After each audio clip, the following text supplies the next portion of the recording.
Hello students, आज हम बात करने वाले हैं एग्रीगेट के लास्ट टेस्ट के बारे में जिसका नाम है इम्पैक्ट टेस्ट। हमने दो वैरायटीज पहले ही कवर कर ली हैं, एक तो एब्रेशन था, दूसरा क्रशिंग था और आज हम लास्ट कंप्लीट करेंगे इम्पैक्ट टेस्ट। और इम्पैक्ट टेस्ट के बारे में हमें पता है कि इम्पैक्ट टेस्ट हम किस टाइप के लोडिंग के हिसाब से कर रहे हैं।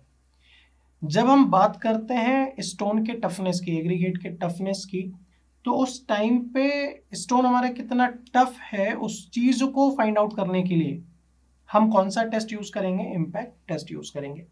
ये पूरा का पूरा जो टेस्ट है वो एक आईएस स्टैंडर्ड से हम समझने की कोशिश करेंगे। पूरा का पूरा स्पेसिफिकेशन, डायमेंशन, प्रोसीजर हमारा आईएस कोड बोलता है।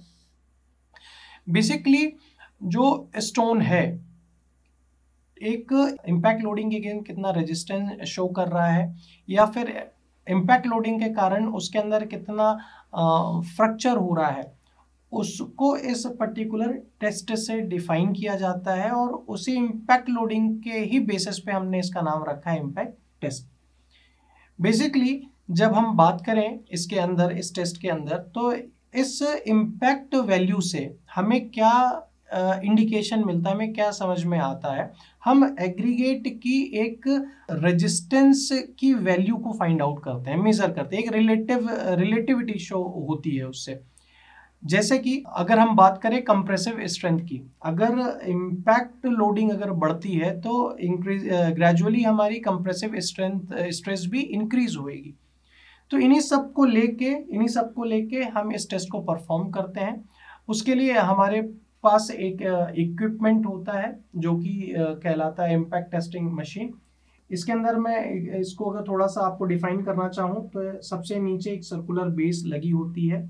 ये एक दो पाइप्स होते हैं, इसके अंदर यहाँ पे सिलेंडर या फिर इसको कप बोल लें, कप होता है। और ये आपका हैमर होता है। हैमर कुछ इस तरीके से यहाँ पे लिफ्ट किया जाता है और इस हैमर को हम नीचे से ऊपर लिफ्ट करने के लिए लिफ्टिंग मशीन होती है। अगर एक एक करके अगर मैं बात करूं तो इनके डायमेंशंस के ऊपर मैं बात करता हूं। सबसे पहले जो एग्रीगेट होता है उसे हम कहाँ प्लेस करते हैं? तो वो इस सिलेंडर के अंदर, या फिर आप कप बोल सकते हैं, जो कि स्टील का होता है, जिसका इंटरनल डायमीटर जो होता है वो 10.2 सेंटीमीटर होता है और जो उसकी डेप्थ होती है, ये जो डेप्थ है वो 5 सेंटीमीटर होती है। उसके बाद ये जो मेटल का हैमर है, जो कि इस मेटल के हैमर को हम क्या करेंगे? फॉल कराएंगे, नीचे छोड़ देंगे, तो ये क्या करेगा? हिट करेगा इस सिलेंडर के अंदर जो भी रखा हुआ एग्रीगेट है। तो ये हैमर का क्या वेट होता है? तो ये हैमर का वेट लगभग 13.5 से 14 किलोग्राम, 14 किलोग्राम का होता है। अब हम इस सिलेंडर और हैमर के बीच की डिस्टेंस कितनी होनी चाहिए, कितनी होगी, कितने डिस्टेंस से हम इसको फॉल कराएंगे? तो ये लगभग 38 सेंटीमीटर होती है, या फिर प्लस माइनस 0.5 सेंटीमीटर भी हम कर सकते हैं। मतलब ये 37.5 भी हो सकती है और 38.5 भी हो सकती है, प्लस माइनस 0.5 सेंटीमीटर होता है। उसके बाद अगर मैं बात करूं तो ये जो हैमर होता है, ये 2 mm का यहाँ पे ये चैम्फर होता है, आपको शेप देखने को मिल रहा होगा ये कुछ इस तरीके से। हैमर का जो डायमीटर होता है वो भी 10 सेंटीमीटर का होता है। तो कुछ इस तरीके से ये apparatus है। अगर हम प्रोसीजर की बात करें तो प्रोसीजर के अंदर सबसे पहले हम क्या लेंगे? ड्राई एग्रीगेट लेंगे। और वो ड्राई एग्रीगेट कैसे लेंगे? सबसे पहले हम वही 12.5 mm की सीव ले लेंगे, उससे हम इसको पास कराएंगे एग्रीगेट को। और जो 10 सेंटीमीटर की सीव है, 10 mm की जो सीव है, उसमें जो जितना भी आपका ये रिटेन हो रहा है, जो यहाँ पे ऊपर, नीचे नहीं, जो रिटेन हो रहा है, उस सैंपल को हम ले लेंगे। अब इसको हम क्या करेंगे? 3 इक्वल लेयर में इसको लेंगे और उस 3 इक्वल लेयर में हम 25 ब्लो से टैंपरिंग करेंगे। टैंपरिंग रॉड वही वाली हमारी जिसका 16 mm का डायमीटर था, वही उसी तरीके से जैसा हमने स्टार्टिंग में किया था डोरी के अंदर। तो हम 10 mm में जो रिटेन हो रहा है उसको 3 इक्वल लेयर में डिस्ट्रीब्यूट कर लेंगे सिलेंडर के अंदर, और हर लेयर को 25 बार ब्लो करेंगे। ब्लो करने का बेसिक रीजन वही होता है ताकि वो सेटल डाउन हो जाए, जो भी वॉइड्स है वो कम से कम हो जाए। और उसके बाद उस सिलेंडर में डालने के बाद, सपोज ये सिलेंडर है, उस सिलेंडर में हमने ये एग्रीगेट डाल दिया, स्टील सिलेंडर है, उसका हमने वेट ले लिया, W1 नाम दे दिया हमने वेट, ठीक है। अब ये W1 वेट किसका हुआ, एग्रीगेट का और स्टील का हुआ। तो इसके लिए हमें क्या करना पड़ेगा, सिर्फ एग्रीगेट के लिए एग्रीगेट का वेट मिले तो इसके लिए हमें एम्प्टी सिलेंडर का भी लेना पड़ेगा, और इसके वेट से एम्प्टी सिलेंडर को माइनस कर देंगे तो हमें एग्रीगेट का वेट मिल जाएगा। उसके बाद हम क्या करेंगे, इस पूरे के पूरे सैंपल को इस सिलेंडर के अंदर हम डाल देंगे, पूरा का पूरा ट्रांसफर कर देंगे।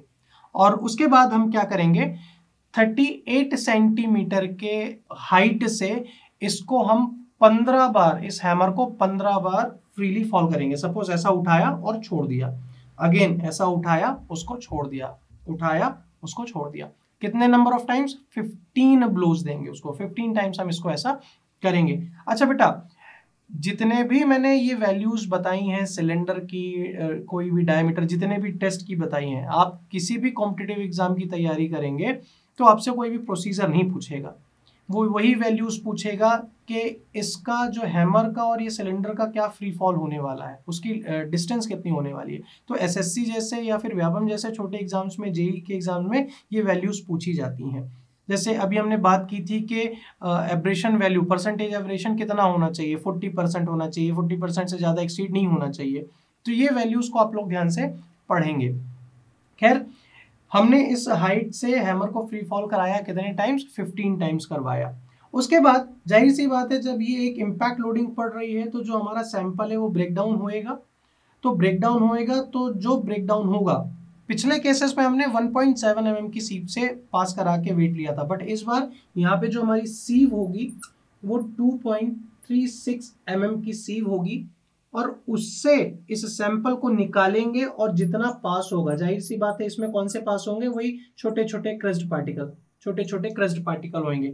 इनका हम एक बार वेट ले लेंगे जिसका नाम होगा W2, और हमें यहां से इम्पैक्ट वैल्यू I और V मैं लिख रहा हूं, impact value W2 upon W1 into 100, तो हमें ये परसेंटेज में मिल जाएगी। अब इसकी भी अलग अलग वैल्यूज होती हैं। अच्छा, ये जो वेट है ये पूरे के पूरे वेट किस में रहने वाले हैं, किलोग्राम्स में रहने वाले हैं। सबसे अच्छी और स्ट्रॉन्ग मानी जाने वाली एग्रीगेट वही होती हैं जिनकी इम्पैक्ट वैल्यू लेस देन 10% होती है। 10 से 20% वाली को भी स्ट्रॉन्ग माना जाता है, मगर जब बात वही 20 से 30% इम्पैक्ट वैल्यू की आ जाए तो वहां पे जो हमारी कंडीशन होती है वो थोड़ी थोड़ी सेटिस्फैक्ट्री मानी जाती है। वो रोड कंस्ट्रक्शन के हिसाब से मैं बात कर रहा हूँ, रोड कंस्ट्रक्शन के हिसाब से सेटिस्फैक्ट्री होती है, हम इतना करके ला सकते हैं। बट अगर हम लेयर्स की बात करें, जैसे सरफेस है या फिर बियरिंग कोर्स है ना, तो वहां पे हमारी 30% से ज्यादा इम्पैक्ट वैल्यू नहीं होनी चाहिए। जब बेस कोर्स की बात करेंगे तो वहां पे 45% से ज्यादा नहीं होनी चाहिए। अगर मैं बात करूं बिटुमिनस मैकाडैम रोड की, तो वहां पे जो मैक्सिमम परमिसिबल वैल्यू होती है इम्पैक्ट वैल्यू की, वो आपकी 35% से ज्यादा नहीं होनी चाहिए।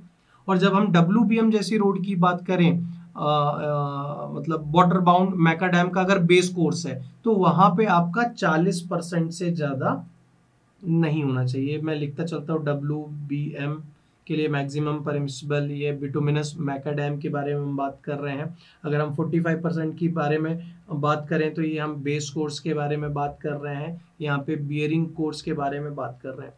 तो ये कुछ इस तरीके से ये वैल्यूज हैं, जो कि यही वैल्यूज आपको कॉम्पिटिटिव एग्जाम के पॉइंट ऑफ व्यू से बहुत इंपॉर्टेंट है। अदरवाइज पूरा का पूरा प्रोसीजर, थ्योरी, अपैरेटस, ये RGPV में बहुत बार पूछा गया है, तो आप इसको भी प्रिपेयर करके चलते रहें।